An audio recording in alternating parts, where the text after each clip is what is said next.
Hay cosas que el tiempo no entierra del todo. Las cubre, sí. Las aplana bajo años de silencio, bajo capas de costumbre y de trabajo y de días que se repiten hasta que uno ya no recuerda cómo era antes. Pero en algún lugar, debajo de todo eso, siguen ahí, respirando despacio, esperando. En la hacienda Los Manantiales, en el corazón del Valle del Mezquital, había un cuarto que nadie abría. No era un cuarto prohibido por decreto ni por amenaza. Nadie había dicho nunca que estuviera vedado. Simplemente, con el paso de los años, todos habían aprendido a no acercarse, a bajar la voz cuando pasaban por ese corredor, a desviar la mirada hacia el patio o hacia los campos o hacia cualquier cosa que no fuera esa puerta de madera oscura con el cerrojo oxidado. El cuarto había pertenecido a una niña, y la niña había muerto hacía 25 años. Eso era lo que todos sabían. Eso era lo que todos repetían cuando alguien nuevo llegaba a trabajar a la hacienda y preguntaba por qué la patrona a veces se quedaba parada frente a esa puerta, con la mano en el cerrojo y los ojos cerrados, sin abrir nunca. La niña había muerto. Hubo epidemia. Hubo funeral. Hubo una sepultura pequeña en el panteón de Santa Gertrudis de los Llanos, con una cruz de madera que los años habían ido inclinando hacia un lado como si también ella estuviera cansada. Doña Mercedes Villaseñor lo sabía mejor que nadie, o eso creía. Lo que no sabía, en aquella mañana calurosa de agosto de 1947, mientras los jornaleros almorzaban bajo la sombra del nogal y los moscos zumbaban sobre los jarros de agua, era que una joven de 25 años acababa de cruzar el portón de la hacienda. Venía a pie, traía los guaraches rotos y cargaba en los ojos algo que doña Mercedes reconocería de inmediato, aunque le tomaría varios segundos entender por qué. Si usted cree que lo que una madre siente por un hijo nunca termina del todo, aunque el mundo entero le diga que ya no hay nada que esperar, entonces déjenos su like ahorita, suscríbase a Cuentos del Viejo Campo y active la campanita para no perderse ninguna historia. ¿Alguna vez recibió algo de sus padres o de sus abuelos que tardó años en entender el valor que tenía? Cuéntenoslo en los comentarios. Y antes de continuar, díganos, ¿desde qué rincón del mundo nos acompaña hoy?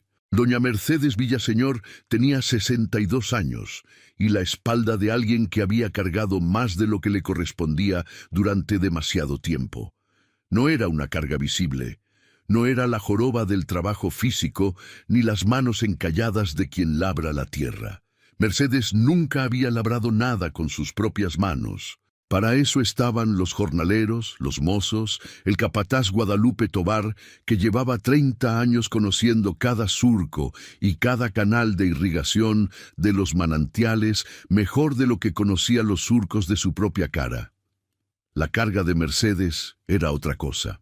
Era la clase de peso que no se ve desde afuera, pero que cambia la manera en que uno camina, la manera en que uno mira, la manera en que uno se detiene a veces en mitad de un pasillo y se queda inmóvil sin razón aparente, como si algo muy adentro se hubiera detenido también y necesitara un momento para volver a arrancar. Esa mañana de agosto, Mercedes estaba sentada en la silla de mimbre del corredor principal, cuando Guadalupe Tobar cruzó el patio con el paso tranquilo que tenía desde siempre, ese andar pausado de hombre que ha aprendido que las prisas en el campo cuestan más de lo que ahorran. Traía el reporte del día. Los canales del Potrero Norte necesitaban limpieza antes de las lluvias de septiembre. 2 jornaleros habían pedido adelanto de quincena. La mula vieja había vuelto a cojear del pie izquierdo. Mercedes escuchó todo, sin apartar los ojos del corredor donde estaban las habitaciones cerradas. ¿Y el milpero del sur?, preguntó cuando Guadalupe terminó. Bien, patrona, esta semana empieza la cosecha si no llueve antes del jueves. Que empiecen el martes, dijo Mercedes. No esperemos al jueves. Guadalupe asintió. No preguntó por qué. Después de 30 años, había aprendido que la patrona siempre tenía una razón aunque no la diera, y que sus razones, casi siempre, resultaban correctas. ¿Algo más?, dijo Mercedes. No, patrona. Entonces anda. Guadalupe se alejó hacia el patio. Mercedes volvió los ojos al corredor. Al fondo, la puerta de madera oscura, el cerrojo oxidado, el silencio de 25 años guardado adentro como agua estancada. Todos los días, desde hacía 25 años, Mercedes miraba esa puerta al menos una vez, a veces más. Había días en que pasaba frente a ella varias veces sin detenerse, como si el cuerpo la llevara sin permiso por ese corredor y luego se arrepintiera y la devolviera al patio o a la cocina o al despacho donde la esperaban los papeles y las cuentas. Había otros días, pocos, en que se detenía, en que ponía la mano en el cerrojo, en que cerraba los ojos. Y en esos momentos, si alguien hubiera podido ver lo que pasaba detrás de esa frente arrugada, habría visto a una niña de 3 años corriendo por ese mismo corredor con los pies descalzos sobre el piso de ladrillo frío. Habría escuchado una risa. Habría sentido el olor a lavanda que alguien, hacía mucho tiempo, había puesto entre la ropa guardada en ese cuarto. Pero Mercedes nunca había podido abrir. El medallón estaba sobre la mesa del despacho. No era un objeto valioso en términos de lo que pudiera valer en el mercado. Era de plata vieja, oscurecida por el tiempo, con una imagen de la Virgen de Guadalupe en el frente y unas letras grabadas en el reverso que el paso de los años había vuelto casi ilegibles. Para mi Rosario, que la Virgen te cuide siempre. Tu madre, 1919. Mercedes lo tomaba cada mañana antes de salir del despacho. Lo sostenía un momento en la palma de la mano, como si pesara mucho más de lo que debería, y luego lo dejaba de nuevo sobre la mesa. El medallón había pertenecido a su madre. Su madre se lo había dado a ella antes de morir, y ella se lo había puesto al cuello a la niña 3 días antes de que la epidemia llegara a los llanos. Lo había encontrado entre las cosas del cuarto, meses después del funeral, cuando por fin tuvo el valor de entrar una sola vez para recoger lo que había quedado. Estaba en el piso, debajo de la cama, como si la niña lo hubiera soltado mientras dormía. No entendía cómo había llegado ahí si se lo habían puesto al cuello para el entierro. En ese entonces no le había dado importancia. Estaba demasiado destrozada para dar importancia a nada. Ahora, 25 años después, el medallón era lo único que quedaba del cuarto de la niña que Mercedes podía tocar sin que las manos le temblaran. Lo dejó sobre la mesa, salió al corredor y comenzó el día como comenzaba todos los días, mirando la puerta cerrada desde lejos y siguiendo de largo. A mediodía, los jornaleros almorzaban bajo el nogal grande del patio trasero. Era una costumbre de la hacienda que venía de antes que Mercedes, de antes que el padre de Mercedes, quizás de antes incluso que el nombre Los Manantiales grabado en la piedra del portón principal. Los mozos traían los jarros, las cocineras mandaban tortillas envueltas en trapo para que no se enfriaran. Había frijoles y chile y a veces, cuando la semana había sido buena, un poco de carne con epazote que olía desde el otro lado del patio y hacía que los hombres apuraran el paso. Guadalupe Tovar no almorzaba con los jornaleros. Almorzaba en la mesa pequeña junto a la cocina, a medio camino entre los patrones y los peones. En ese lugar sin nombre preciso que ocupan los hombres que llevan demasiado tiempo en una casa para ser ajenos, pero nunca podrán ser familia. Esa mañana, mientras comía despacio con los ojos en el patio, vio entrar por el portón a una figura que al principio confundió con una sombra. Era una muchacha, joven, muy joven. Venía caminando con ese paso de quien ya no tiene mucho que perder porque ya lo perdió todo en el camino. Los guaraches rotos dejaban ver los pies polvorientos. La ropa, limpia pero gastada, hablaba de alguien que cuidaba lo poco que tenía. El cabello negro le caía sobre los hombros en un desorden que no era abandono, sino cansancio. Se detuvo en el borde del patio. Miró la mesa donde almorzaban los jornaleros. Miró la mesa más pequeña donde estaba la patrona, sentada sola con su jarro de agua y el plato a medio terminar. y Guadalupe vio cómo la muchacha miraba los restos del pan en la canasta de la mesa principal, y cómo apretaba los labios, y cómo juntaba algo adentro antes de dar un paso hacia adelante. Guadalupe dejó la cuchara, presintió algo, aunque no hubiera podido decir qué.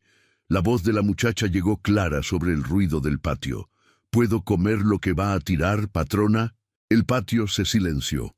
No todo a la vez, sino por partes, como cuando una piedra cae al agua y las ondas van apagando el ruido desde el centro hacia afuera. Primero los jornaleros más cercanos, que levantaron los ojos. Luego los mozos que traían los jarros, que se detuvieron. Luego las cocineras que asomaron desde la puerta de la cocina. Hasta los zanates en el nogal parecieron callarse por un momento. Alguien soltó una risita. Otro desvió la mirada. El capataz más joven, un muchacho de 20 y tantos llamado Pascual, ya estaba dando un paso hacia la muchacha con cara de estar a punto de decirle que se fuera de donde había venido. Pero entonces doña Mercedes levantó los ojos y se quedó quieta.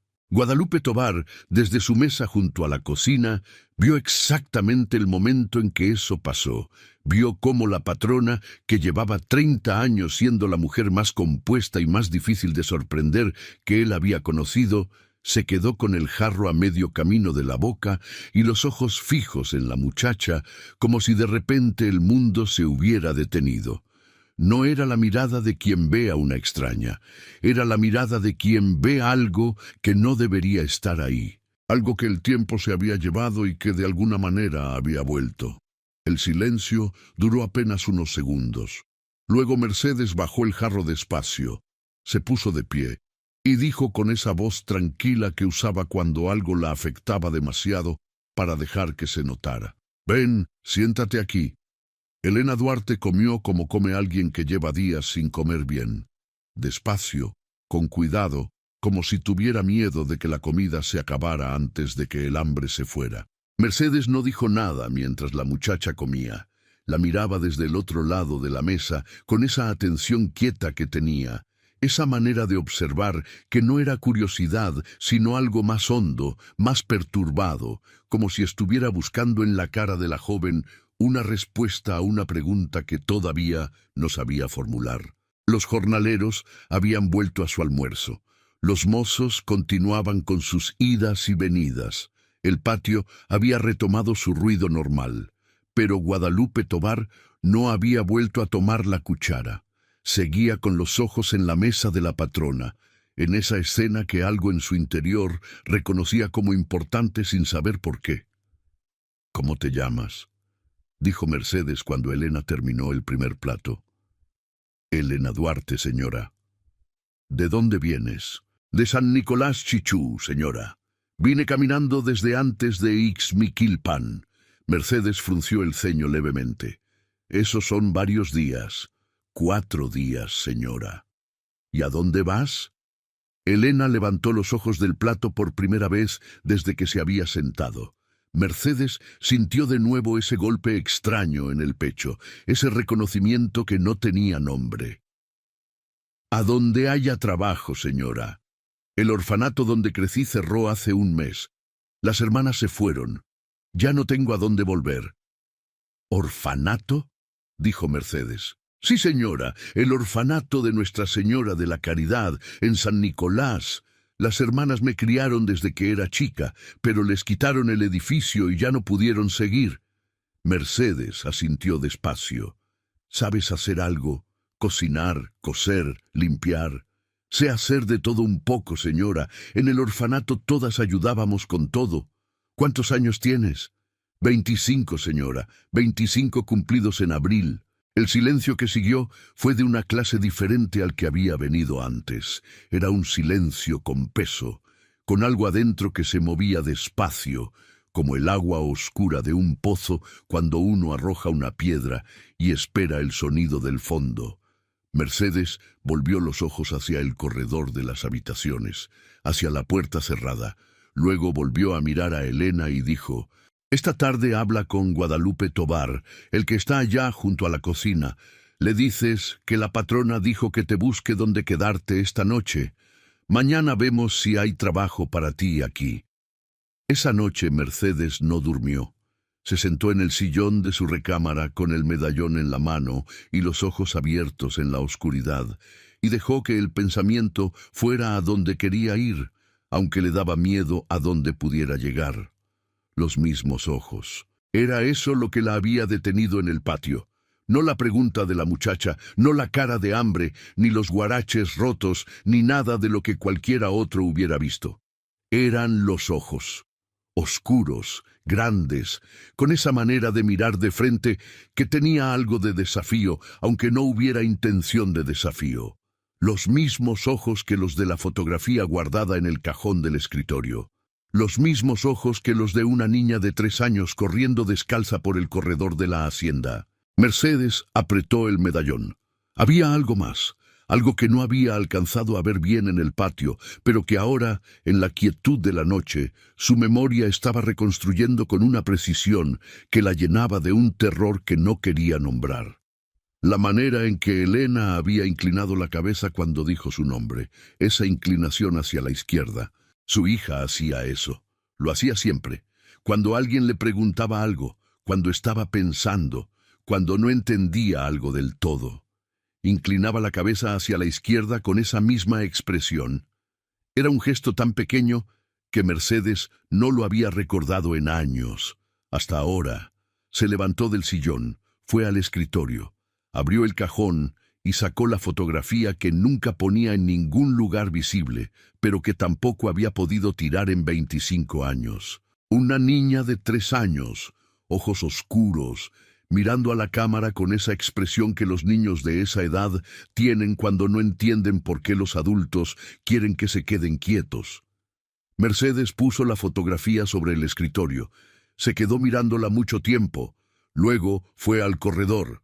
Se paró frente a la puerta de madera oscura. Puso la mano en el cerrojo. Lo sostuvo un momento y no abrió. Todavía no podía. A la mañana siguiente, Elena estaba barriendo el corredor del patio cuando llegó don Rogelio. Guadalupe Tovar lo vio llegar desde lejos, como siempre. Don Rogelio Villaseñor tenía 60 años, y la presencia de un hombre acostumbrado a que los demás se hicieran a un lado cuando caminaba. Era el cuñado de Mercedes, hermano del marido muerto, y desde hacía 25 años manejaba la parte comercial de los negocios de la familia, la venta de la cosecha, los tratos con los compradores de Pachuca y de México, los contratos con los transportistas que llevaban el maíz y el frijol al mercado.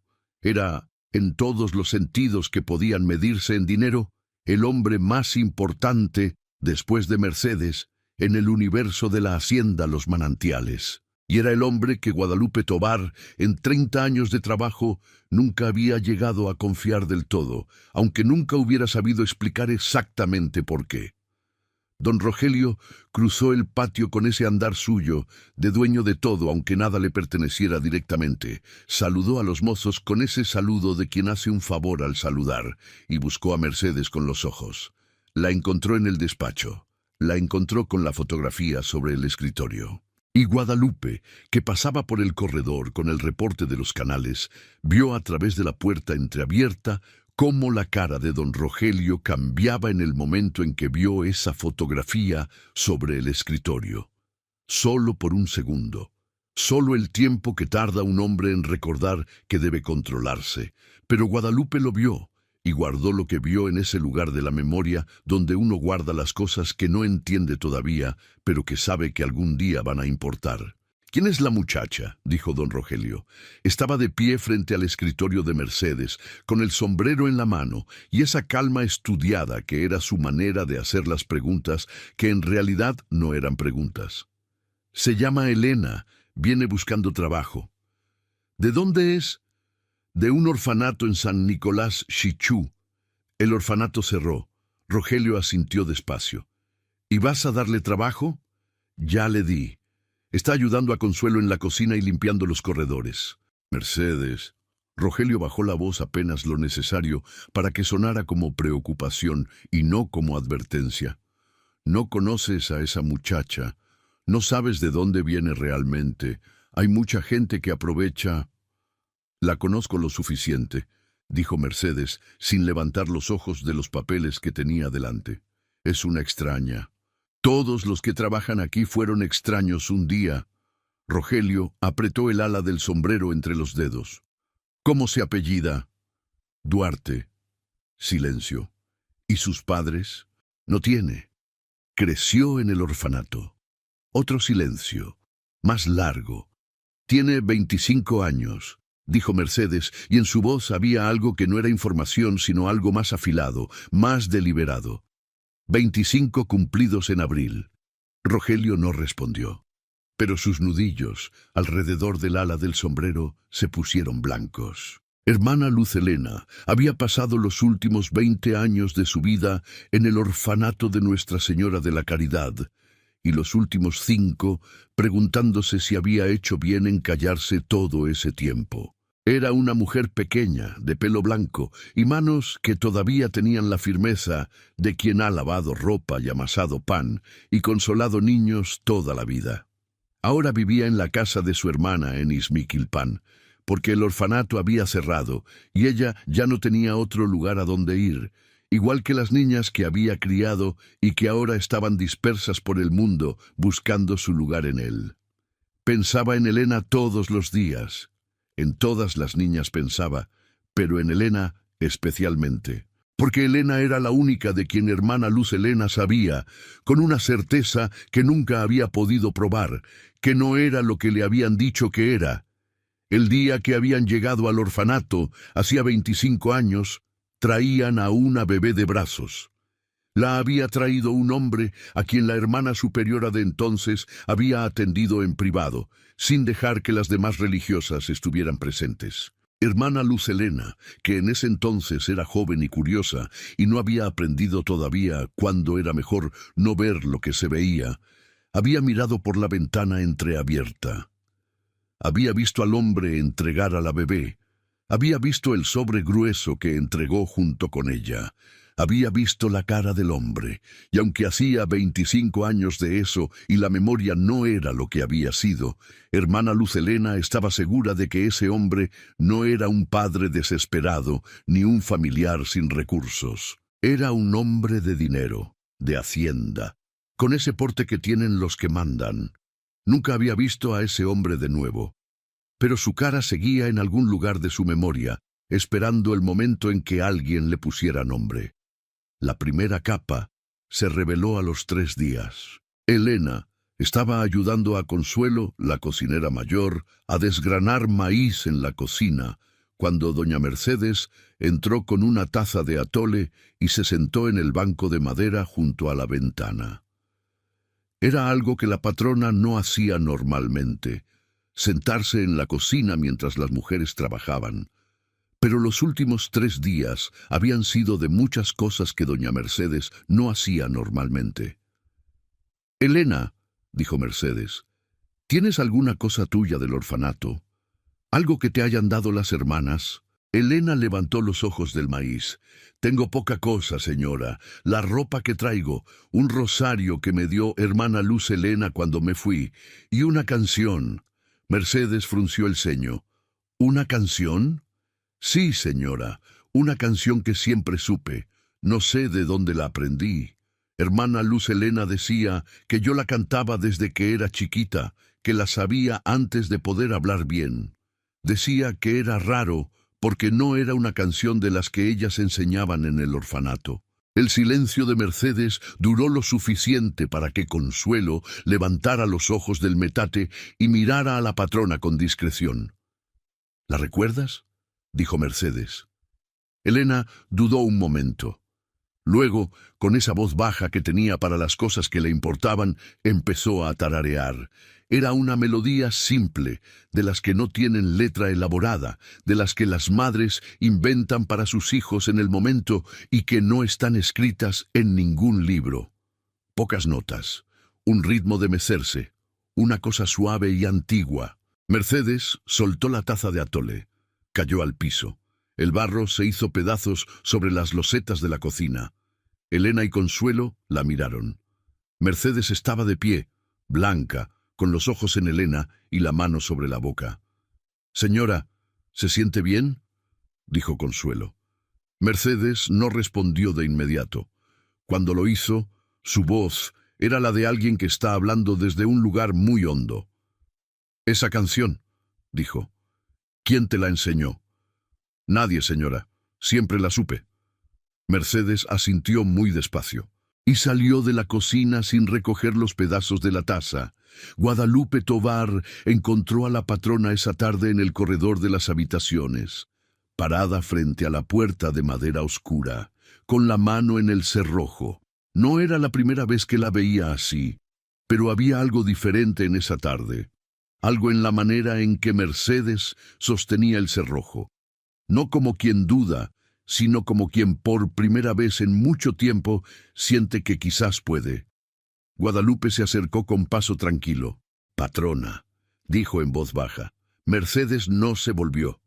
«Guadalupe». Pausa. «¿Tú estabas aquí cuando se murió la niña?». No era una pregunta. «Sí, patrona». «¿Estabas aquí cuando la enterraron?». Guadalupe tardó un momento en responder. «Estuve en el velorio, patrona. En el entierro no pude ir. Ese día, don Rogelio me mandó a Pachuca con unos documentos». Mercedes soltó el cerrojo. Se volvió a mirar a Guadalupe por primera vez. «¿Don Rogelio te mandó a Pachuca el día del entierro?». «Sí, patrona. Dijo que eran urgentes, que no podían esperar». Mercedes asintió. Sus ojos tenían esa expresión que Guadalupe conocía bien, la de cuando la patrona estaba calculando algo que todavía no estaba lista para decir en voz alta. «¿Y el velorio? ¿Viste a la niña en el velorio?». Guadalupe frunció el ceño levemente. «El ataúd estaba cerrado, patrona. El doctor dijo que era mejor así por la enfermedad». Mercedes asintió de nuevo, muy despacio. «¿Y tú en algún momento dudaste?», dijo. «¿En algún momento pensaste que algo estaba mal?». Guadalupe la miró. «Patrona, dime la verdad, Guadalupe». El viejo capataz soltó el aire despacio. «Hubo una cosa, patrona, una sola. En ese tiempo pensé que era nomás el dolor que me hacía ver cosas que no eran». «¿Qué cosa?». «La noche del velorio», dijo Guadalupe. «Yo me quedé un rato en el corredor afuera del cuarto y escuché llorar a un niño». Mercedes se quedó muy quieta.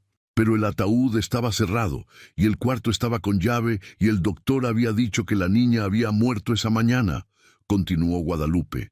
«Así que pensé que era algún chamaco de los mozos que andaba por ahí, o que era el viento, o que era yo que no estaba bien del sueño. Y no dije nada. ¿Por qué no dijiste nada?». Guadalupe la miró con esa honestidad quieta que tenía para las cosas que le pesaban. «Porque tenía miedo de que me dijeran que estaba loco, patrona, y porque usted ya estaba tan destrozada que no me pareció que hacía ningún bien agregar más». Mercedes asintió. Puso la mano en el hombro de Guadalupe por un momento, ese gesto breve que era su manera de decir las cosas que no sabía poner en palabras. Luego entró al despacho y cerró la puerta. Esa misma noche, Guadalupe Tovar no durmió. Se quedó sentado en el banco de la entrada de su cuarto, que era el cuarto pequeño al fondo del patio de los mozos, el mismo que había ocupado desde que llegó a los manantiales 30 años atrás con 18 años y las manos vacías, y la determinación de aprender todo lo que hubiera que aprender sobre el trabajo del campo. 30 años. Había visto nacer animales y morir animales. Había visto llegar cosechas buenas y llegar plagas que arrasaban con todo. Había visto al patrón Augusto Villaseñor morir de fiebre un martes de noviembre sin que nadie lo esperara, y había visto a Mercedes quedarse sola con la hacienda y los negocios, y la niña pequeña y la cara de quien no tiene tiempo de derrumbarse porque hay demasiadas cosas que dependen de que uno se mantenga de pie. Y había visto a don Rogelio llegar a hacerse cargo de la parte comercial con esa eficiencia suya que siempre había parecido generosidad, pero que Guadalupe, en el silencio de sus propias noches, nunca había podido ver del todo como generosidad. Había algo en la manera en que Rogelio manejaba los negocios de la hacienda que no era la manera de un hombre que ayuda. Era la manera de un hombre que toma lo que puede mientras puede, que está presente no porque quiera estar, sino porque estar le conviene, que sonríe exactamente lo necesario y nunca más. Pero Guadalupe nunca había tenido pruebas. Solo esa sensación que tienen los hombres de campo cuando el tiempo cambia antes de que lleguen las nubes. Algo en el aire, algo en el olor, algo que no se explica, pero que tampoco se ignora si uno ha aprendido a escuchar. Ahora, con la pregunta de la patrona todavía resonando adentro, Guadalupe se puso a revisar su memoria con la misma atención que ponía cuando revisaba los canales en busca de donde se estaba perdiendo el agua. El día del entierro, Pachuca, los documentos urgentes que no podían esperar. Guadalupe recordó eso con una claridad que lo sorprendió, porque era un recuerdo que había guardado sin darle importancia y que ahora, al sacarlo, tenía un peso diferente del que había tenido cuando lo guardó. Recordó que Rogelio había llegado a buscarlo personalmente, cosa que no era su costumbre.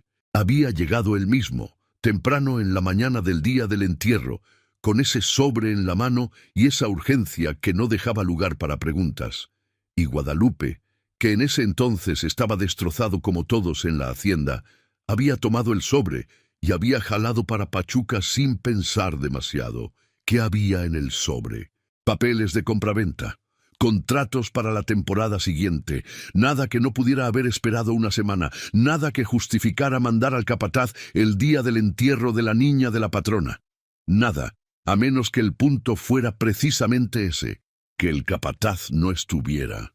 Guadalupe miró la oscuridad del patio, el nogal moviendo las ramas con el viento de la noche, las estrellas sobre el valle del Mezquital, esas estrellas que en esa región son tantas y tan claras, que uno a veces tiene la sensación de que el cielo está demasiado cerca. Pensó en la muchacha.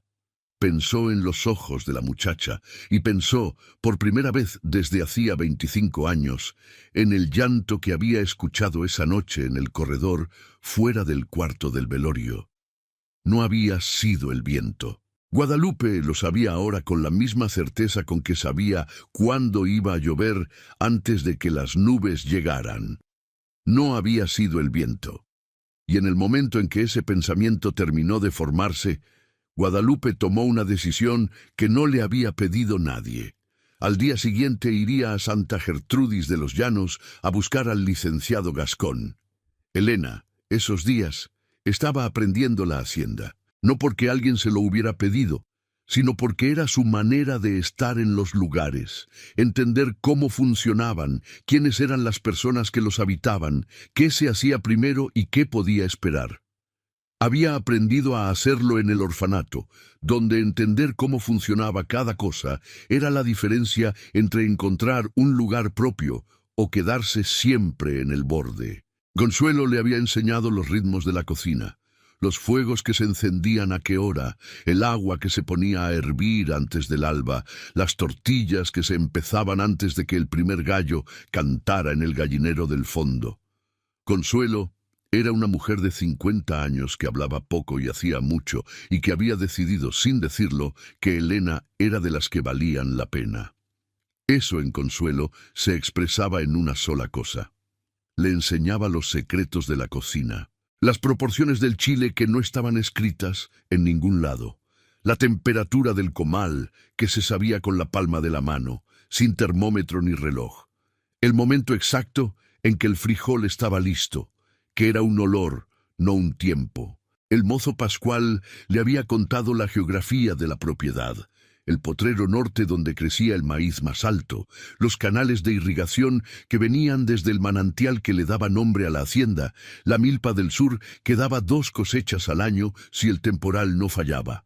Le contó también, con esa libertad que tienen los jóvenes para decir lo que los mayores callan, que don Rogelio venía poco, pero que cuando venía el ambiente de la hacienda cambiaba, que los jornaleros hablaban menos, que Guadalupe se ponía más tieso que de costumbre, que la patrona cerraba el despacho con llave, cosa que no hacía ningún otro día, Elena escuchaba todo eso y guardaba todo eso con esa atención callada que hermana Luz Helena siempre había dicho que era su mejor cualidad y su mayor carga, la de notar demasiado y callar demasiado y cargar sola con todo lo que notaba. Pero había una cosa en los manantiales que ninguna de esas personas le había explicado: la puerta del corredor. Una tarde, limpiando los ladrillos del pasillo, se detuvo frente a ella sin haber decidido detenerse. Sus pies simplemente dejaron de avanzar y sus ojos fueron a parar en esa puerta de madera oscura con el cerrojo oxidado, como si hubieran sabido siempre que iban a terminar ahí. Era solo una puerta. Había puertas cerradas en el orfanato también. La oficina de la hermana superiora, el cuarto de las cosas guardadas, la habitación de la hermana que había muerto el año que Elena tenía 15 y que nadie había vuelto a usar. Pero esta puerta era diferente. Esta puerta tenía peso, un peso que no era del cerrojo ni de la madera, sino de algo que estaba adentro, o quizás de algo que no estaba adentro pero que había estado y que el cuarto todavía guardaba como guardan los cuartos las cosas que vivieron en ellos mucho tiempo. Elena extendió la mano despacio y rozó la madera con las yemas de los dedos. Solo eso, un toque ligero, como cuando uno saluda a algo que no sabe si va a responder. La madera estaba fría, y en esa frialdad había algo que le apretó el pecho de una manera que no supo explicarse. No era tristeza exactamente, ni miedo, ni ninguna de las cosas que uno reconoce porque ya las ha sentido antes. Era algo más antiguo, algo anterior al lenguaje, algo que estaba en los huesos antes de que la mente supiera nombrarlo. Retiró la mano, recogió el trapeador, siguió limpiando el corredor, pero se llevó esa sensación consigo el resto del día, guardada en algún lugar entre el esternón y la garganta, como una nota musical que uno escucha una sola vez y que después se niega a irse. Esa noche, en el catre del cuarto pequeño junto a la cocina, Elena no durmió tampoco. Pensó en el orfanato, pensó en hermana Luz Helena y en la manera en que la hermana la miraba diferente a las otras niñas, con esa lástima que no era lástima de pobreza, sino de algo que tenía otro nombre que Elena nunca supo encontrar. Pensó en la canción, pensó en el medallón que había sostenido ese día en el corredor y en la sensación de que lo conocía de algún lugar que no era la memoria, sino algo más profundo que la memoria. Y pensó, por primera vez desde que había llegado a los manantiales, en una pregunta que siempre había estado ahí, pero que nunca había podido terminar de formular. ¿Quién soy? No el nombre. El nombre lo sabía. Elena Duarte, 25 años, del orfanato de Nuestra Señora de la Caridad, sin familia conocida. Eso era lo que sabía. Pero debajo de eso había algo que nunca había encajado del todo. Una pieza que faltaba, un hueco con forma precisa al que nunca había encontrado lo que iba ahí. Miró el techo del cuarto. La viga de madera oscura atravesando de lado a lado, la luz de la luna entrando por la ventana pequeña, y en la quietud de esa noche de agosto en el Valle del Mezquital, Elena tuvo la sensación de que el hueco estaba más cerca que nunca de encontrar su forma. Don Rogelio llegó a los manantiales 3 días después, con un encargo de compra para la cosecha del sur y una pregunta que hizo de pasada, como si no importara. ¿Sigue aquí la muchacha esa? Elena, dijo Mercedes. Se llama Elena. ¿Sigue aquí? Sigue. Rogelio asintió con esa calma estudiada que esta vez a Mercedes le pareció más estudiada que nunca. Mercedes, te digo esto por tu bien. Una mujer en tu posición no puede traer a cualquiera a vivir en la hacienda sin saber quién es. La gente habla. La gente siempre habla. Hay cosas que no puedes darte el lujo de... Rogelio. Mercedes lo miró directamente. ¿Tú sabes quiénes son los padres de Elena? El silencio fue de un segundo, solo un segundo, pero en ese segundo Guadalupe, que estaba del otro lado de la ventana revisando los registros de la cosecha, vio la cara de don Rogelio perder algo, algo pequeño, algo que nadie hubiera notado si no llevara 30 años aprendiendo a leer lo que los hombres no dicen. «¿Por qué te pregunto eso?», dijo Rogelio con una sonrisa. «Dijiste que era del orfanato, huérfana». «Sí», dijo Mercedes, «eso dije. Entonces, ¿yo qué voy a saber?». Mercedes asintió y no dijo más nada. La segunda capa se reveló por accidente. Elena estaba remendando una camisa bajo el corredor cuando el viento del norte que baja del mezquital llegó de golpe, como siempre llega en esa región, sin aviso, moviendo todo a la vez. Se levantó el trapo que cubría la canasta de ropa, se cayó el costurero, y entre las cosas que rodaron por el piso de ladrillo, fue a parar, justo a los pies de Elena, una cosa pequeña y oscura que había estado guardada en el fondo de la canasta. Elena la levantó sin pensar. Era un medallón, de plata vieja, oscurecida, con una imagen de la Virgen de Guadalupe en el frente. Elena lo sostuvo en la palma y lo miró sin entender por qué sentía algo raro al tocarlo. Algo que no era exactamente reconocimiento, pero que tampoco era la neutralidad de quien toca algo por primera vez. Lo dio vuelta. Unas letras en el reverso, casi ilegibles. Logró descifrar apenas: «Mi Rosario, la Virgen, tu madre». No entendió qué significaba. Dejó el medallón sobre la repisa y siguió con la camisa. Esa tarde, doña Mercedes fue a buscar el medallón a la repisa y se lo encontró ahí, en el lugar donde Elena lo había dejado. Lo tomó. Miró a Elena. «¿Lo moviste?», dijo. «Se me cayó el costurero, señora. Rodó hasta mis pies y lo puse ahí para que no se perdiera. No sabía que era suyo». Mercedes sostuvo el medallón. «¿Lo viste bien?». «Le di vuelta, señora, para ver si tenía alguna seña de a quién pertenecía». «¿Y qué sentiste cuando lo sostuviste?». Elena la miró, un poco sorprendida por la pregunta. «No sé cómo decirlo, señora. Algo raro, como si ya lo hubiera tenido antes, pero sé que no puede ser». Mercedes cerró los dedos sobre el medallón. «¿Por qué no puede ser?». Elena no supo qué responder. Mercedes la miró un momento más. Luego dijo: «Ven conmigo». Fue la primera vez que Elena entró al despacho. Era un cuarto sobrio, con libros y registros alineados en los estantes, una mesa grande de trabajo, y sobre ella, ese día, la fotografía que Mercedes había sacado del cajón la noche que no durmió, y que desde entonces no había vuelto a guardar. Mercedes puso el medallón sobre la mesa junto a la fotografía. Elena se acercó. Miró la fotografía. Una niña de 3 años. Ojos oscuros, inclinando la cabeza hacia la izquierda. Algo en el pecho de Elena hizo un movimiento extraño, como cuando uno pisa en falso y el estómago cae un momento antes de que el pie encuentre tierra. «¿Quién es?», dijo. «Se llamaba Rosario», dijo Mercedes. «Era mi hija». «¿Se llamaba?». «Eso es lo que me dijeron, que murió hace 25 años, durante una epidemia». Elena no dijo nada. «Este medallón era de mi madre», continuó Mercedes. «Se lo puse a Rosario antes de que se enfermara. Lo encontré aquí en la hacienda meses después del entierro, debajo de su cama.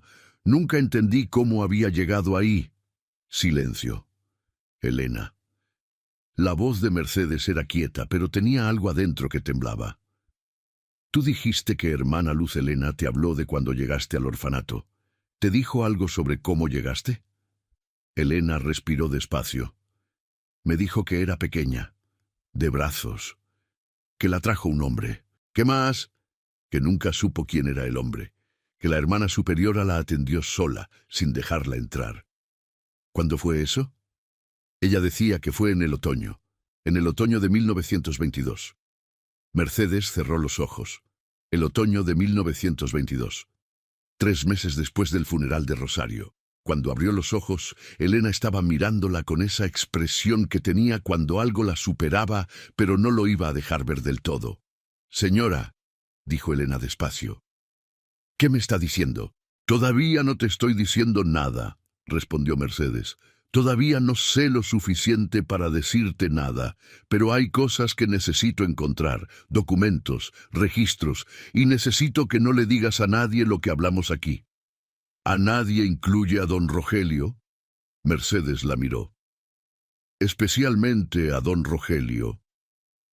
Esa noche, en el mesón de Santa Gertrudis de los Llanos, donde acostumbraba parar cuando sus negocios lo llevaban por la región, don Rogelio Villaseñor escribió una carta. No era una carta para los compradores de la cosecha ni para los transportistas de Pachuca. Era una carta para un hombre en México que le debía favores. La escribió con esa caligrafía cuidada que tenía, esa letra de hombre que había aprendido a controlar todo lo que hacía, y la cerró con cera antes de mandarla con el mozo de confianza que siempre lo acompañaba en sus viajes. Lo que decía la carta, nadie lo supo esa noche, pero sus efectos empezarían a notarse antes de que pasara una semana. El licenciado Teodoro Gascón era un hombre de 72 años que vivía rodeado de papeles. Era notario retirado. Había ejercido su oficio en la región del Mezquital durante 40 años, y cuando finalmente dejó la notaría en manos de su sobrino, no pudo deshacerse de los archivos.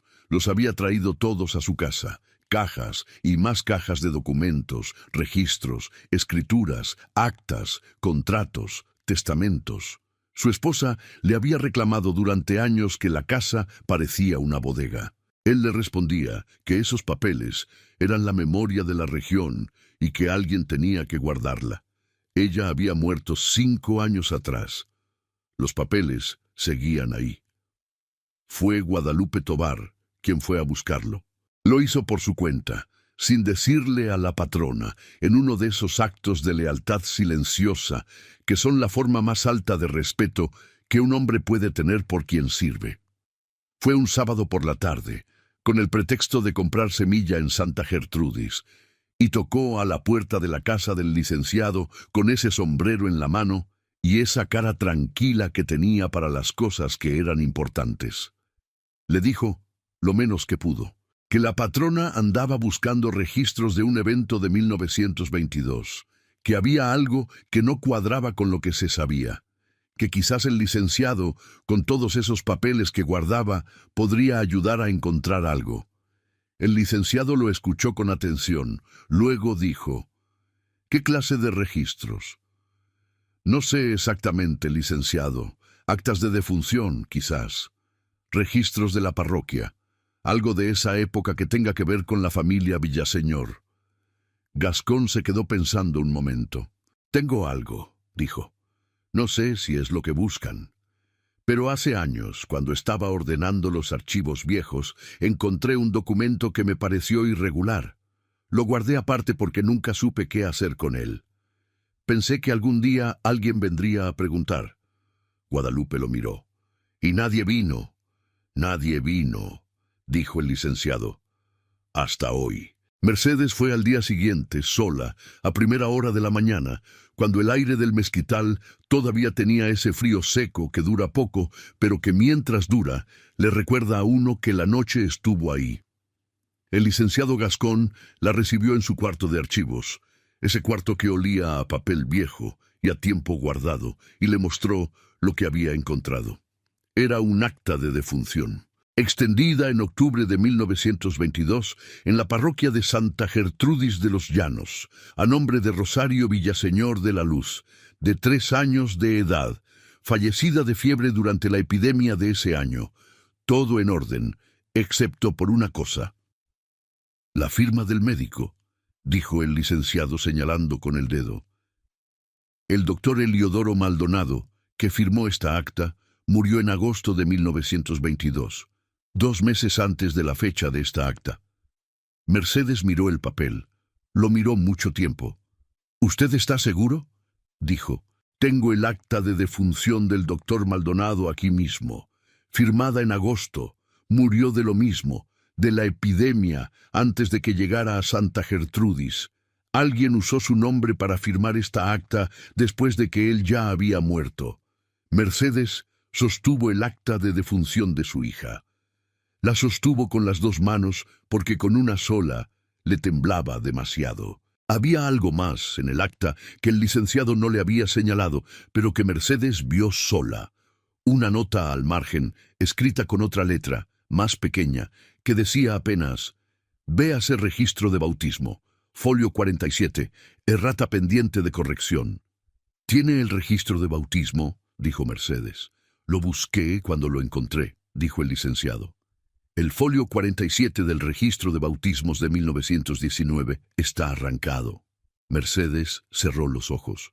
«Arrancado, arrancado, no perdido, arrancado. Se nota el corte en el cosido del libro». Mercedes abrió los ojos. Dobló el acta con cuidado.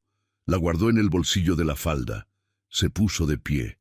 «Licenciado», dijo con esa voz quieta que tenía para las cosas enormes, «¿usted estaría dispuesto a testificar sobre lo que me mostró hoy si fuera necesario?»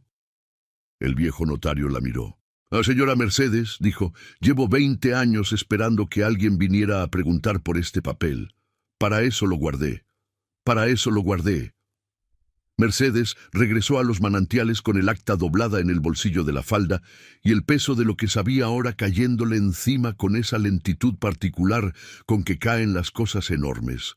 No de golpe, sino despacio, capa por capa, como el agua que sube en una barranca cuando llueve en el cerro y uno no lo ve venir hasta que ya tiene los pies mojados. Entró al despacho.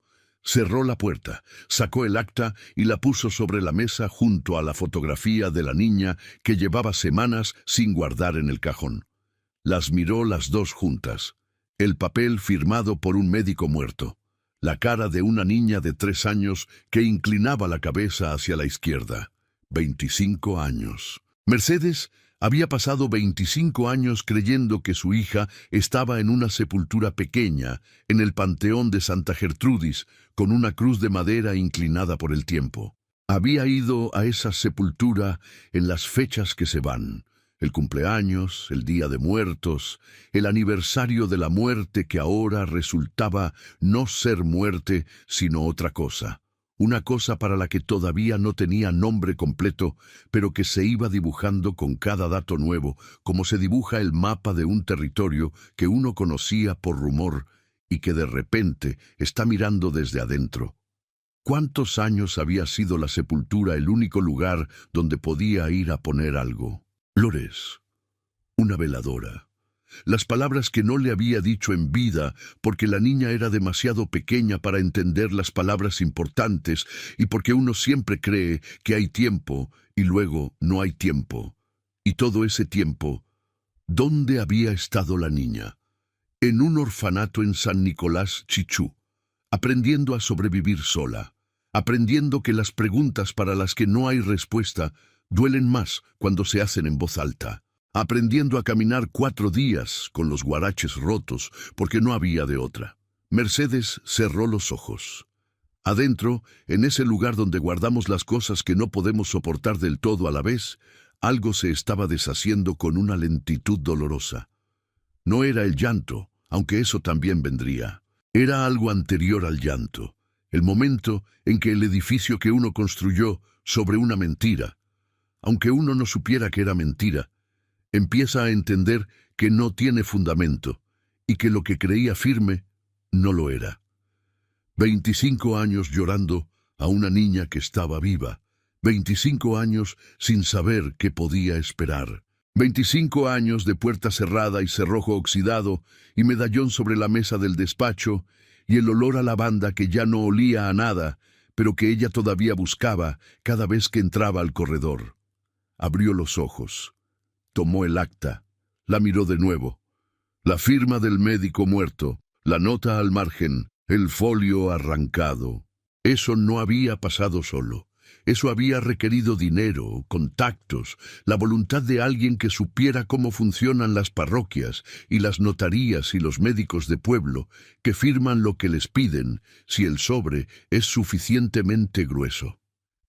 Rogelio. Todo apuntaba a Rogelio con esa claridad que tienen las cosas cuando uno por fin acepta ver lo que estaba ahí desde el principio. Rogelio, que había llegado a hacerse cargo de los negocios con tanta eficiencia después de la muerte de Augusto. Rogelio, que siempre había sabido exactamente cómo estaban los contratos y los precios y los tratos, como si los conociera de antes, como si hubiera estado preparándose. Rogelio, que mandó a Guadalupe a Pachuca el día del entierro. Rogelio, cuyo nombre estaba en el recibo que hermana Luz Helena no sabía que guardaba, pero que guardó igual, esa cosa providencial que hacen a veces las personas que no saben que están preservando la única prueba de algo que alguien intentó borrar. Mercedes pensó en su cuñado durante un momento largo, no con rabia, todavía no, con algo más frío, más quieto. Lo había conocido desde antes de casarse con Augusto. Había asistido a su boda. Había comido en su mesa docenas de veces. Había confiado en él la parte comercial de la hacienda porque era lo que se hacía, porque era el hermano del marido, porque no había razón aparente para desconfiar. ¿Qué había ganado? El control de los negocios, el acceso a las cuentas, la posibilidad de manejar los márgenes de la cosecha a su conveniencia sin que nadie lo revisara demasiado. Con la niña viva y Mercedes con una hija que heredaría, Rogelio era solo el cuñado. Con la niña muerta y Mercedes destrozada, Rogelio era el único pilar de la familia que quedaba. Había calculado eso con la frialdad de quien pone las piezas en el tablero y decide cuál sobra. Y había decidido que la niña sobraba. Mercedes sostuvo esa idea, la sostuvo sin soltar el acta, y luego, despacio, con esa determinación suya que no era nunca ruidosa, pero que tampoco era nunca provisional, tomó la pluma del escritorio y empezó a escribir una lista de todo lo que sabía, todo lo que necesitaba confirmar, y todos los pasos que iba a dar en el orden correcto, para que cuando llegara el momento de enfrentar a Rogelio, tuviera en la mano todo lo que él no podría negar. Era tarde cuando terminó. El valle del Mezquital afuera ya estaba en esa oscuridad completa que tienen los campos lejos de los pueblos, esa oscuridad donde los coyotes ladran desde las colinas y los tecolotes llaman desde los sabinos, y el silencio entre un sonido y otro es tan hondo que parece tener peso propio. Mercedes dejó la pluma, miró la lista, luego miró la fotografía. «Ya sé dónde estás», dijo en voz muy baja, en ese tono que se usa para las cosas que se dicen al aire, porque no hay nadie más para escucharlas, pero que necesitan ser dichas igual. «Ya sé», y apagó la lámpara. Don Rogelio llegó a los manantiales al cuarto día con la cara de quien ha recibido información que no quería recibir. Guadalupe lo vio cruzar el portón más rápido de lo habitual, lo vio buscar a Mercedes con los ojos antes de saludar a nadie, lo vio entrar al despacho y cerrar la puerta. Guadalupe fue a los canales del potrero norte, pero dejó al mozo Pascual cerca de la ventana del despacho con el pretexto de limpiar la acequia que pasaba junto a la pared. Pascual era joven, pero sabía escuchar. Cuando Guadalupe volvió una hora después, Pascual le dijo en voz baja: «Don Rogelio le dijo a la patrona que la muchacha tiene que irse, que la va a denunciar con las autoridades diciendo que es una ladrona, que ya tiene a alguien en Pachuca dispuesto a hacer el informe». Guadalupe asintió despacio. «¿Y la patrona?» «La patrona le dijo que hiciera lo que quisiera, que ella también tenía cosas que decir en Pachuca». Pausa. «¿Y don Rogelio?» Se fue callado, Guadalupe. Se fue muy callado. Esa noche, Mercedes fue a buscar a Elena al cuarto pequeño junto a la cocina donde dormía desde que llegó. Tocó la puerta. Elena abrió. Mercedes entró. Se sentó en la única silla del cuarto. Elena se quedó de pie junto a la cama, con esa expresión de quien ya sabe que lo que viene es algo que no se puede preparar. «Siéntate», dijo Mercedes. Elena se sentó en el borde de la cama. Mercedes sacó del bolsillo el acta de defunción, la puso sobre la cobija entre las dos. «¿Puedes leer?», dijo. «Sí, señora. Las hermanas me enseñaron». Elena tomó el acta, la leyó de nuevo. Cuando levantó los ojos, había algo en ellos que Mercedes reconoció, porque era lo mismo que había sentido ella esa mañana en el cuarto del licenciado. el momento en que el piso se mueve bajo uno y hay que decidir muy rápido si uno se cae o se queda de pie. La firma del médico está mal, dijo Elena despacio. El médico estaba muerto cuando firmó ese papel. Elena no dijo nada. El folio de tu bautismo en el registro de la parroquia fue arrancado, continuó Mercedes. Alguien pagó para que esa acta existiera y para que tu bautismo desapareciera. ¿Por qué?, dijo Elena. Y en esa pregunta había 25 años de no saber de dónde venía, de crecer en un cuarto de orfanato con niñas que tampoco sabían de dónde venían, pero que al menos tenían la historia de que sus padres habían muerto o que eran muy pobres. Elena no tenía ni eso. Elena tenía solo el vacío de una historia que nunca le habían contado porque no había historia que contar. O eso le habían dicho. Elena. La voz de Mercedes era la de alguien que lleva 25 años practicando cómo decir algo que nunca se animó a decir. El médico falso, la acta inventada, el registro arrancado, la canción que sabes sin saber cómo la aprendiste, el medallón que sentiste como tuyo cuando lo sostuviste, todo eso junto apunta en una dirección. ¿Cuál dirección? Que mi hija no murió. El silencio que siguió era de otro tipo. Era el silencio que hay en el momento exacto entre cuando el rayo cae y cuando llega el trueno. Un silencio lleno de algo que todavía no ha terminado de pasar. Elena tenía los ojos en el acta de defunción. Luego los levantó a Mercedes. «Señora», dijo, «yo no puedo ser...» «No sé con certeza si eres tú», dijo Mercedes. «No lo sé todavía, pero sé que alguien falseó el acta de muerte de mi hija. Sé que alguien llevó una bebé a ese orfanato en el otoño de 1922 y pagó para que no hubiera preguntas. Sé que tú tienes los ojos de mi hija, el gesto de mi hija, la canción que yo le cantaba a mi hija». Elena estaba muy quieta. «¿Y si no soy ella?», dijo en voz baja. «Entonces encontraré quién es. Pero lo voy a encontrar». «¿Y si soy ella?». Mercedes la miró. «Entonces mi hija lleva 25 años viviendo en un orfanato porque alguien decidió que era mejor así, y ese alguien va a responder por eso». Elena tardó mucho en hablar. Cuando lo hizo, su voz tenía ese temblor de las cosas que se han guardado demasiado tiempo y cuando salen ya no pueden salir del todo en orden. «Yo siempre supe que había algo», dijo. «No lo sabía como se saben las cosas que uno aprende, lo sabía como se saben las cosas que están en los huesos, que no había llegado al orfanato de la manera normal, que hermana Luz Helena me miraba diferente a las otras, con esa lástima que no era lástima de pobreza, sino de otra cosa». Pausa. «Pero uno aprende a no preguntar. Uno aprende que las preguntas para las que no hay respuesta solo hacen más grande el hueco». «¿Y el hueco?», dijo Mercedes. Elena la miró. «Siempre estuvo ahí, señora. Siempre». Mercedes sostuvo la mirada de Elena durante un momento largo. Luego, con un movimiento lento y deliberado, sacó el medallón del bolsillo. Lo puso sobre la cobija, junto al acta. «Este medallón era de mi madre», dijo. «Se lo puse a Rosario al cuello 3 días antes de que me dijeran que había muerto. Lo encontré aquí en la hacienda meses después del funeral, debajo de su cama. Lo que no entendí entonces era que si la niña había sido enterrada con él puesto, como yo lo recordaba, no podía estar debajo de la cama meses después». Elena miró el medallón. Lo tomó. Lo sostuvo en la palma. Y esa cosa extraña que había sentido la primera vez, esa sensación que no era exactamente reconocimiento, pero que tampoco era neutralidad, volvió. Más fuerte ahora, como cuando uno escucha una música que conoce pero que no recuerda haber aprendido. «Aquí dice mi rosario», dijo Elena en voz muy baja.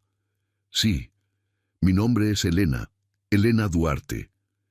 Ese es el nombre que te dieron en el orfanato. El apellido Duarte era el de la hermana superiora de entonces». Elena soltó el aire, muy despacio. como quien lleva 25 años cargando algo y por primera vez lo apoya en el piso para ver si puede estar ahí un momento sin que uno lo sostenga. «¿Qué va a pasar ahora?», dijo. «Voy a ir a la parroquia. Voy a hablar con padre Aniceto y voy a encontrar lo que falta». «¿Y don Rogelio?». Mercedes se puso de pie. «Don Rogelio ya sabe que estoy buscando, por eso quiere que te vayas». «¿Fue él?». «No lo sé todavía, pero si fue él, lo voy a saber». Elena miró el medallón en su mano. «¿Me lo puedo quedar esta noche?». Mercedes asintió. «Es tuyo», dijo. «Siempre fue tuyo». Y salió del cuarto. Elena se quedó sola con el medallón y el acta y el silencio de 25 años que de repente tenía una forma diferente, no la forma del vacío, sino la forma de algo que estuvo ahí todo el tiempo esperando ser encontrado.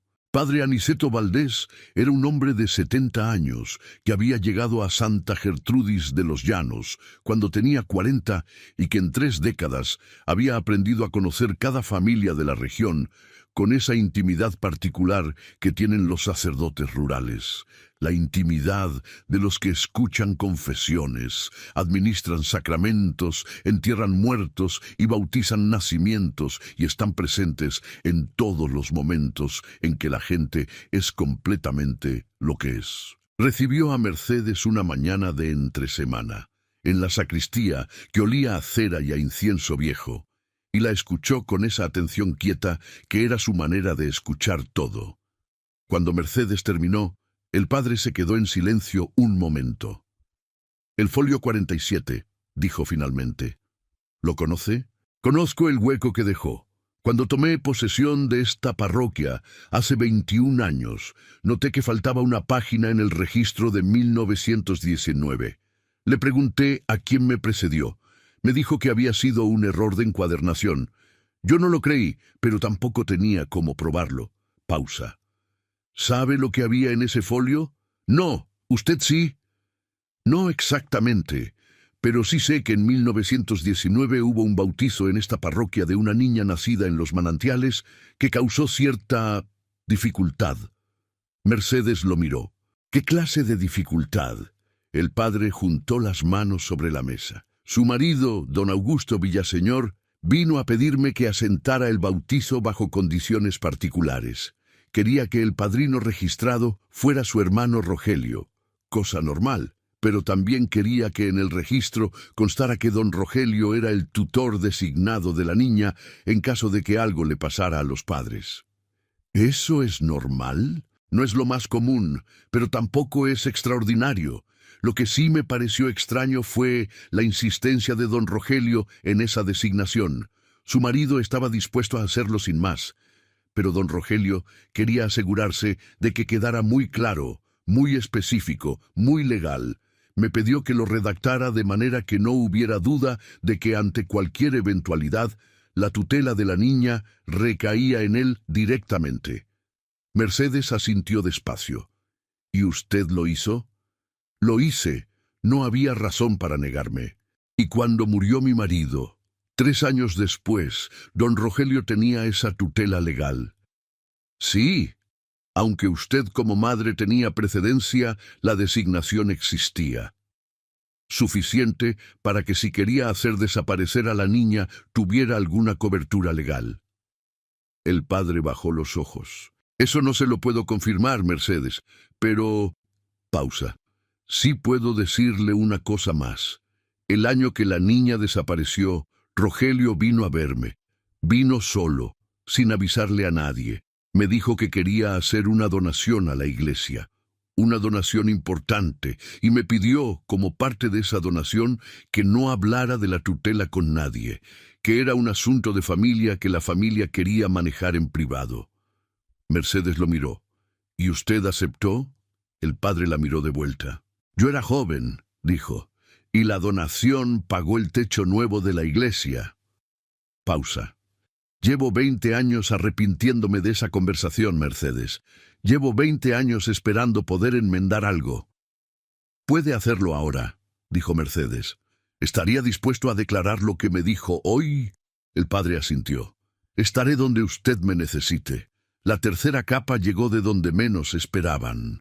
Hermana Luz Helena apareció en los manantiales un martes por la tarde, sin aviso, después de haber hecho el viaje desde Ixmiquilpan en el camión de carga que pasaba una vez por semana por Santa Gertrudis. Venía porque había recibido una carta. No de Mercedes, que no sabía que la hermana existía más allá del nombre que Helena había mencionado. Venía porque había recibido una carta de Helena, una carta que Helena había escrito la noche después de la conversación con Mercedes, en ese estado en que la mano escribe más rápido que la cabeza, y que le había dado a Guadalupe para que la mandara con el correo de la hacienda. En la carta, Helena le preguntaba a hermana Luz Helena todo lo que nunca había preguntado en voz alta.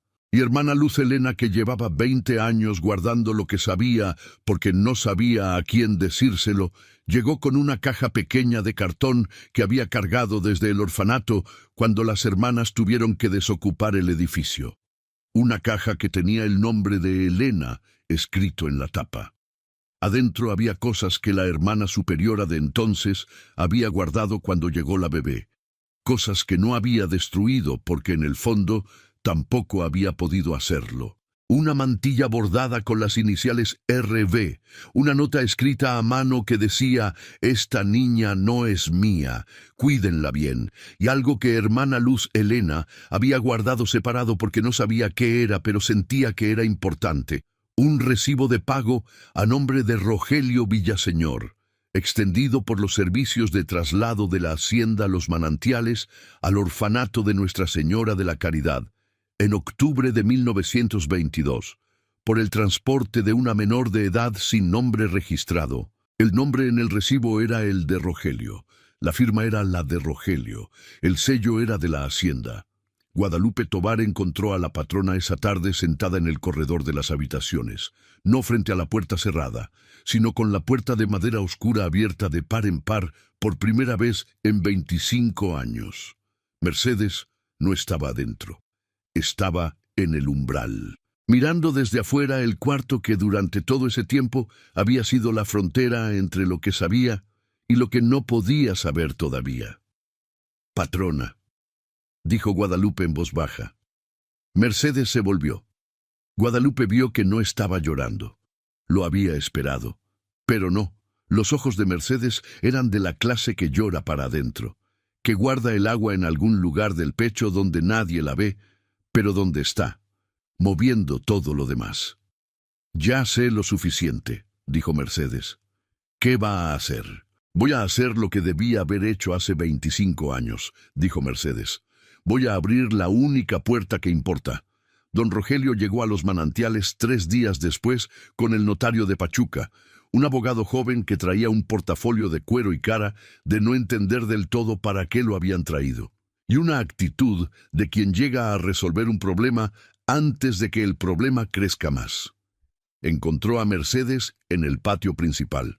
Encontró también a Guadalupe Tovar, a Helena, de pie junto a la fuente de piedra con la caja de cartón de hermana Luz Helena bajo el brazo, al licenciado Gascón con sus papeles, a padre Aniceto con su sotana negra y esa cara de quien ha venido a no callar más, a hermana Luz Helena, pequeña y blanca y quieta como una piedra, y a un hombre que Rogelio no reconoció de inmediato, el delegado de la autoridad civil de Santa Gertrudis de los Llanos, que estaba ahí porque Mercedes lo había invitado, y que traía un cuaderno y un lápiz, y la expresión de quien sabe que lo que está por escuchar va a darle mucho trabajo en los próximos meses.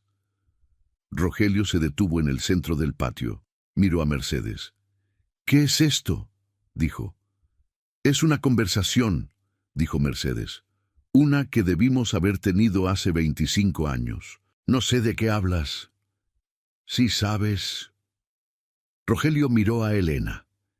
Helena lo miró de vuelta. Y en ese cruce de miradas pasó algo que todos los presentes sintieron, aunque ninguno hubiera podido describirlo con exactitud. El momento en que la mentira, que había vivido cómodamente en la oscuridad durante 25 años, vio la luz por primera vez y tuvo que decidir si seguía siendo mentira o se volvía otra cosa. Rogelio decidió, todavía, ser mentira. Esa muchacha es una extraña, dijo. No sé quién la convenció de... Rogelio. La voz de Mercedes cortó el aire. El licenciado Gascón tiene el acta de defunción de Rosario firmada por un médico que ya estaba muerto cuando firmó. Padre Aniceto puede testificar sobre la donación que hiciste para que no hablara de la tutela. Hermana Luz Helena puede identificar al hombre que llevó a Elena al orfanato en 1922. Y yo tengo el recibo de pago con tu nombre y tu firma, y el sello de esta hacienda por el transporte de una niña sin nombre en octubre de ese mismo año. Silencio. El viento del norte moviéndose entre los nopales del borde del patio. Un zanate volando sobre el nogal. «Puedo explicar todo eso», dijo Rogelio. Pero su voz ya no tenía la calma estudiada de antes. Tenía otra cosa. El sonido de un edificio que cruje antes de caer. «Entonces explícalo», dijo Mercedes. La explicación de don Rogelio duró 1 hora. Era una explicación de las que construyen los hombres inteligentes cuando ya no pueden negar, pero tampoco pueden confesar. Una explicación que admite algunos hechos, desvía a otros y reencuadra todo en una historia donde el que actuó mal creía estar haciendo el bien. Dijo que Augusto, su hermano, le había dicho meses antes de morir que temía por el futuro de la hacienda. Que Mercedes, en su opinión, no estaba en condiciones de manejar sola un negocio de ese tamaño. Que había dejado instrucciones de que Rogelio tomara el control de los negocios si él faltaba. Dijo que cuando llegó la epidemia y la niña se enfermó, él había tomado una decisión que creía era lo mejor para todos: poner a la niña en un lugar seguro, fuera del alcance de la enfermedad, mientras se resolvía la situación. Dijo que la niña nunca había estado en peligro, que el orfanato era un lugar respetable, que siempre había tenido intención de traerla de vuelta cuando las cosas se estabilizaran. Dijo que el tiempo pasó y la situación se complicó, y que cada año que pasaba era más difícil encontrar la manera de explicar lo que había pasado. Dijo todo esto con esa voz serena y esa mirada directa que lo había hecho parecer razonable durante décadas. Y cuando terminó, el patio estaba tan silencioso que se escuchaba el agua de los canales de irrigación corriendo bajo las piedras del borde. Fue Elena quien habló. Su voz era quieta. No era la voz de alguien que está furiosa, aunque tenía todo el derecho de estarlo. Era la voz de alguien que ha escuchado con atención y que va a decir exactamente lo que piensa sin adornos. «Usted me sacó de esta casa cuando yo tenía meses», dijo. «Me llevó a un orfanato. Permitió que mi madre me llorara durante 25 años. Y creció con los negocios de la hacienda sin que nadie le preguntara nada». Pausa. «¿Cuándo exactamente pensaba traerme de vuelta?» Rogelio la miró. No respondió. «Eso pensé», dijo Elena. El delegado tomó nota de todo. Era un hombre de unos 40 años, fornido, con esa calma burocrática de quien ha visto muchas cosas y ha aprendido que el papel y la pluma son más poderosos que la voz elevada. Escribió sin prisa, preguntó lo necesario.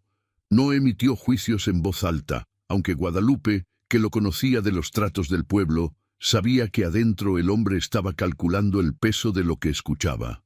Cuando el licenciado Gascón terminó de explicar el acta falsa y mostró la del médico muerto, el delegado dejó el lápiz un momento y miró los dos papeles en paralelo con esa atención de quien está comparando algo que ya sabe, pero necesita ver confirmado. «¿Usted guarda el original de los dos?», le dijo al licenciado. «Los guardo yo», dijo Mercedes. «Están bajo mi resguardo desde esta mañana». El delegado asintió. Siguió escribiendo. Don Rogelio había dejado de hablar después de la pregunta de Elena. Estaba de pie junto al muro del patio, con el sombrero en la mano y esa postura de quien se ha quedado sin terreno donde pararse, pero que todavía no ha decidido cómo moverse. El abogado joven le había dicho algo al oído en un momento dado y Rogelio había respondido con un gesto de la mano que podía significar muchas cosas, pero que Guadalupe leyó como «Ya sé, cállate». Hermana Luz Helena estaba de pie junto a la fuente cuando el delegado le pidió que describiera al hombre que había llevado a la bebé al orfanato 25 años atrás. La hermana cerró los ojos. La memoria visual de las personas viejas tiene esa cualidad extraña de guardar algunas cosas con una nitidez que no se explica y otras con una neblina que tampoco se explica, como si el tiempo tuviera sus propias prioridades sobre qué vale la pena conservar. Era alto, dijo hermana Luz Helena.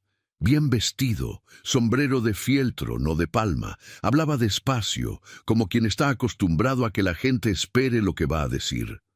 Pausa. Tenía un anillo en la mano derecha, un anillo de plata con una piedra verde. No sé si era esmeralda o vidrio, pero era verde. Silencio en el patio. El delegado levantó los ojos de su cuaderno. Todos miraron la mano derecha de don Rogelio. En el dedo anular, un anillo de plata, con una piedra verde. Rogelio bajó la mano. Un movimiento pequeño, casi imperceptible, pero suficiente.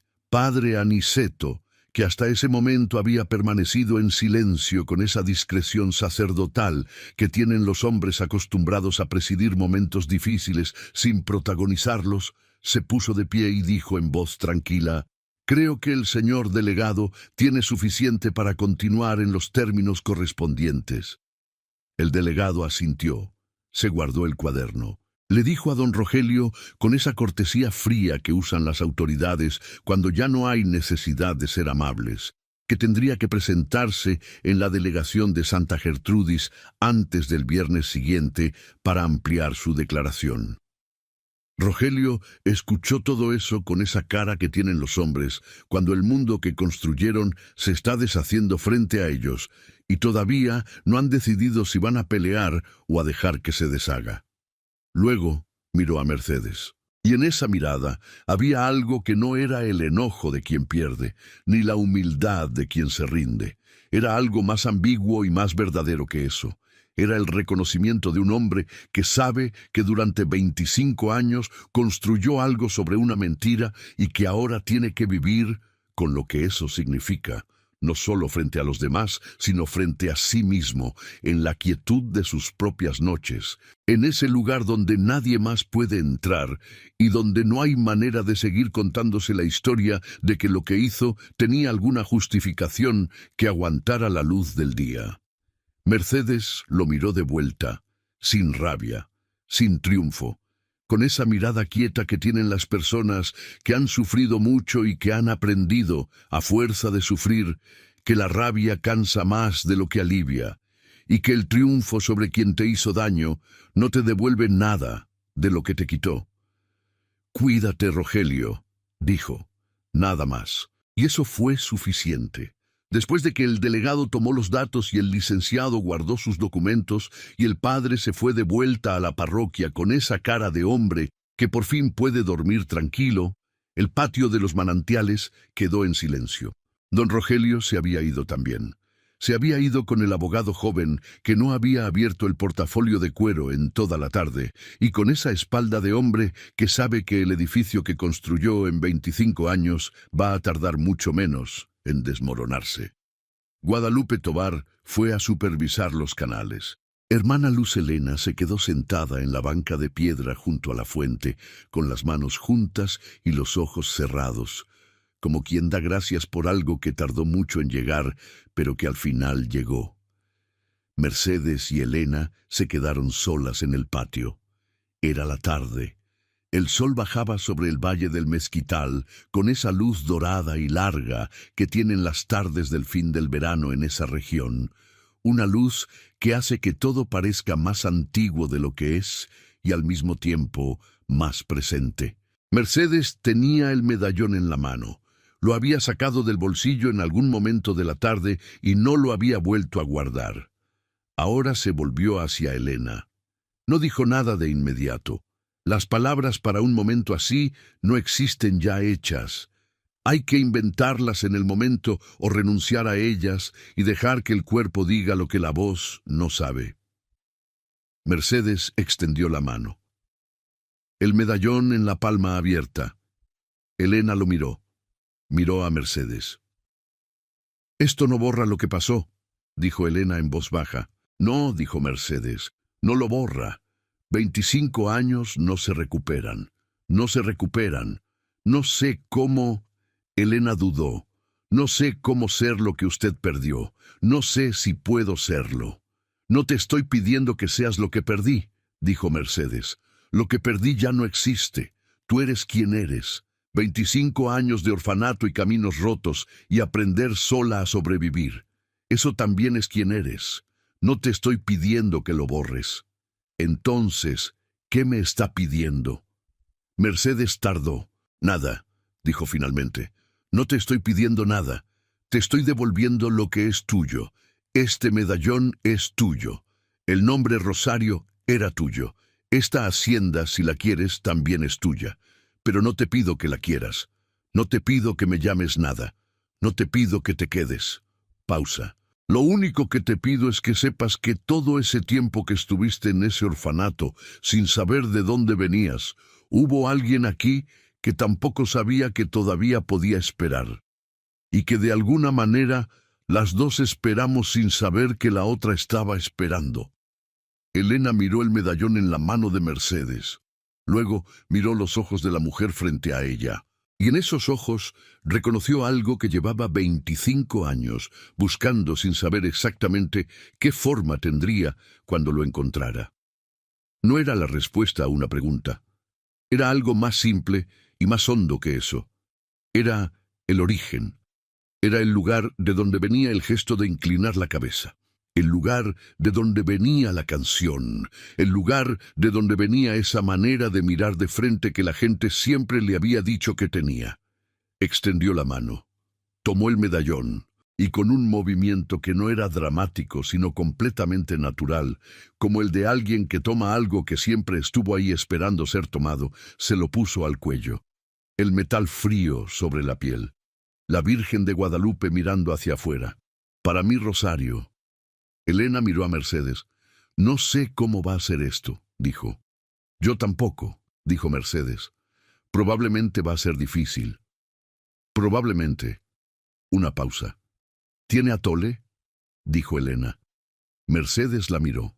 Y por primera vez en 25 años, algo en el pecho de Mercedes Villaseñor se abrió, como se abre una puerta que llevaba demasiado tiempo con el cerrojo puesto. Sí, dijo. Tengo atole. Y las dos caminaron hacia la cocina juntas, por el corredor de las habitaciones, pasando frente a la puerta de madera oscura que esa tarde estaba abierta de par en par y que desde esa noche nunca más volvería a cerrarse. Lo que siguió no fue simple. Nunca es simple. Don Rogelio pasó los meses siguientes enfrentando las consecuencias de lo que había construido durante 25 años. Las autoridades de Pachuca recibieron el expediente que preparó el licenciado Gascón con el acta falsa, el recibo, el testimonio del padre y el de hermana Luz Helena. El proceso fue lento, como son lentos todos los procesos donde hay dinero y posiciones que defender. Pero fue. Los negocios que Rogelio manejaba en nombre de la familia volvieron a manos de Mercedes. No fue una victoria limpia. Algunos contratos habían sido firmados en condiciones que favorecían a Rogelio y deshacer esos nudos costó tiempo y dinero y más de una noche de cuentas en el despacho. Guadalupe Tovar, que llevaba 30 años haciendo su trabajo con esa lealtad callada, que es la más valiosa y la más rara, encontró sobre su mesa un lunes por la mañana una carta donde Mercedes le reconocía por escrito lo que le debía. No era solo dinero, aunque había eso también. Era el reconocimiento de que durante 3 décadas había guardado lo que vio y lo que sintió y lo que no entendía todavía, y que cuando llegó el momento, lo había dicho. Eso valía más que lo que ningún sobre podía contener. Hermana Luz Helena se quedó en los manantiales ese primer otoño. Había pensado quedarse una semana. Se quedó 3 meses. Y en esos 3 meses, mientras ayudaba en la cocina y caminaba por los corredores y veía a Elena aprender el nombre de cada canal de irrigación y cada árbol del potrero, encontró algo que no había buscado. la certeza de que había hecho bien en venir y que el silencio de 20 años, aunque le pesara, había terminado en el único lugar donde podía terminar bien. Padre Aniceto Valdés encargó una nueva página para el registro de bautismos, donde el nombre de Rosario Villaseñor de la Luz fue asentado de nuevo con fecha correcta, con padrinos correctos, con la nota al margen que indicaba que la errata pendiente de 1919 había sido finalmente corregida en 1947. Fue un gesto pequeño, pero los gestos pequeños son a veces los que más duran. La sepultura en el Panteón de Santa Gertrudis de los Llanos continuó existiendo. Mercedes fue a verla un martes de octubre, sola, por primera vez desde hacía varios años. La cruz de madera seguía inclinada hacia el lado.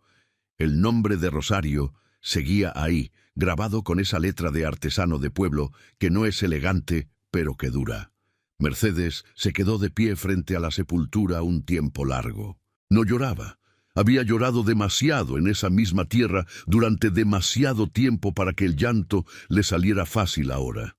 Pero había algo en ese momento que pedía ser reconocido.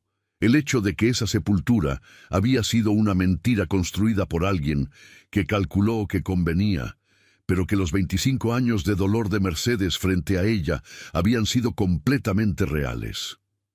El dolor no era mentira aunque la tumba lo fuera. Las flores que había traído no eran mentira. Las palabras que había dicho en voz baja en esas visitas no eran mentira. Todo eso había ocurrido, y había ocurrido en un lugar que ahora resultaba ser vacío. Mercedes pensó que eso era quizás lo más difícil de acomodar. No la rabia contra Rogelio, que era simple y directa y tenía un nombre y un responsable, sino esa cosa más rara de tener que decidir qué hacer con 25 años de duelo que habían sido completamente genuinos, pero que habían tenido como objeto una ausencia que no era lo que parecía. ¿Cómo se lleva eso? ¿Se deja atrás? ¿Se carga? ¿Se transforma en algo más? Mercedes no tenía la respuesta ese martes de octubre frente a la sepultura.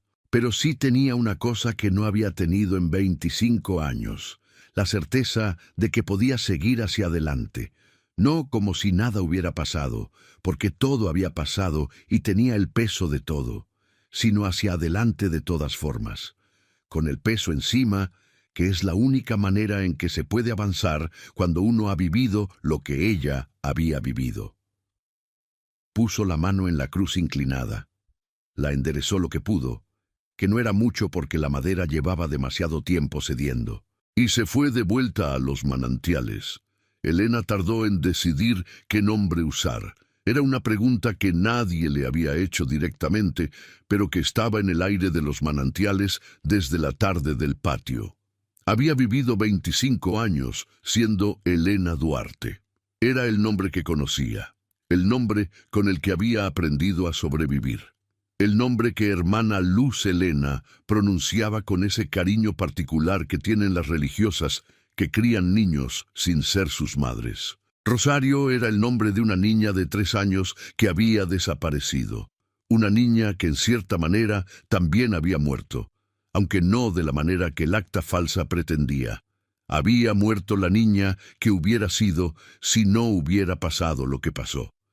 Esa niña no podía volver. Lo que podía existir era algo diferente. Un día, un par de semanas después de la tarde del patio, Elena fue a buscar a Mercedes al despacho. «Quiero seguir siendo Elena», dijo. «Es el nombre que soy». Mercedes asintió. «Pero», continuó Elena, «si no le importa, me gustaría ser Elena Villaseñor». No había pregunta en eso. Era una declaración, una decisión tomada sola, sin presión, con plena conciencia de lo que estaba eligiendo y de lo que estaba dejando. Mercedes se quedó quieta un momento, luego dijo, «Ese nombre siempre fue tuyo». «Sí», dijo Elena, «pero ahora lo estoy eligiendo yo». El cuarto, que había estado cerrado durante 25 años, tardó varios meses en abrirse del todo, no de par en par de un día para otro, sino poco a poco, como se abren las cosas que han estado cerradas mucho tiempo y que necesitan aire antes de poder habitarse de nuevo. Primero fue la puerta sola, dejada abierta durante el día y cerrada por la noche, como si la casa necesitara acostumbrarse despacio a la corriente de aire que antes no existía. Luego fue la ventana, que Mercedes abrió una mañana de octubre cuando el frío empezaba a bajar desde las colinas del Mezquital y el olor a huizache llegaba con el viento desde el potrero.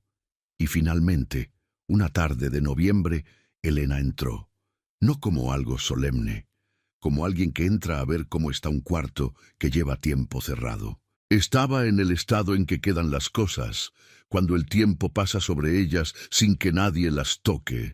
Polvo, silencio, el olor a lavanda, que se había vuelto solo una fantasma de olor, casi imperceptible.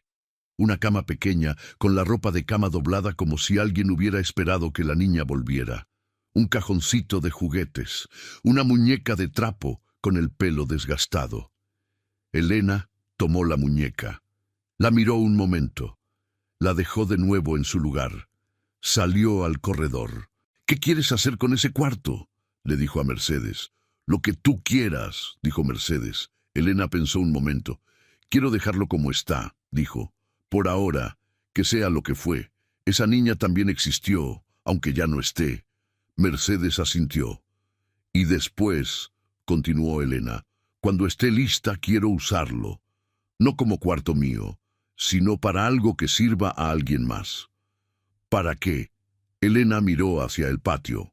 Miró la fuente de piedra, los nopales en el borde, el nogal grande donde los jornaleros almorzaban. «Todavía no sé exactamente», dijo, «pero algo se me va a ocurrir». Se le ocurrió en la primavera siguiente. Fue un día en que llegó al portón de los manantiales una mujer con 2 hijos pequeños que venían caminando desde el pueblo de abajo buscando trabajo. Los niños tenían hambre. La mujer tenía esa cara de quien lleva días tomando decisiones difíciles y no ha tomado ninguna que le guste. Elena estaba en el patio cuando llegaron. Los vio detenerse en el borde del patio, igual que ella se había detenido casi un año antes, mirando la mesa donde almorzaba la patrona con esa hambre que no es solo de comida, sino de algo más, de un lugar donde quedarse aunque sea un momento. Elena fue hacia ellos. «¿Qué necesitan?», dijo. La mujer la miró con esa cautela que tiene la gente que no está acostumbrada a que le pregunten eso sin que haya algo más detrás. «Trabajo», dijo. «Y si hay algo de comer para los chamaquitos, vengan», dijo Elena. «Siéntense a la mesa». Y mientras los niños comían y la mujer empezaba a relajar esa tensión que traía en los hombros, Elena miró el corredor de las habitaciones. El cuarto abierto, la luz de la mañana entrando por la ventana que hacía meses estaba abierta. Supo en ese momento para qué iba a servir. 3 meses después de esa mañana, el cuarto de la niña que había estado cerrado 25 años se había convertido en algo diferente. No en una recámara, no en una bodega, en el comedor pequeño de los manantiales, abierto los martes y los viernes para quien pasara por el camino del Valle del Mezquital con hambre y sin dónde comer. Tortillas, frijoles, lo que hubiera. Una mesa larga donde los viajeros se sentaban junto a los jornaleros y nadie preguntaba de dónde venían ni a dónde iban. La idea había sido de Elena. El espacio había sido de Mercedes. El trabajo de poner la mesa y llevar los platos y hacer que el cuarto que había guardado silencio durante 25 años volviera a sonar con voces y cucharas y el ruido particular que hacen las personas cuando comen juntas y están, por el momento, en un lugar donde se sienten menos solos.